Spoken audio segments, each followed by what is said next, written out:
Igre po povoljnim cijenama. Instant gaming do 70% sniženja. Posjetite link u deskripciji.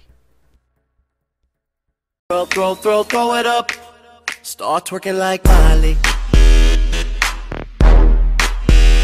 Twerking like Miley.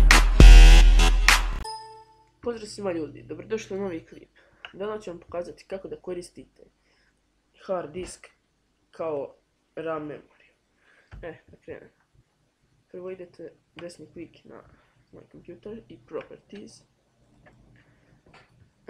Sada idete na advanced system settings.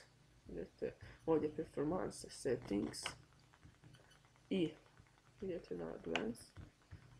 Ovdje idete change. Sada ovo čekirate. Idete custom size. I ovdje ukucate ovaj broj koji vama piše. Meni piše 5830 MB.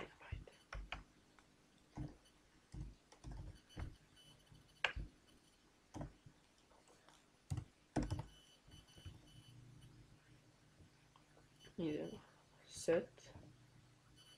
Ok. I sada moramo da restartujemo kompjuter.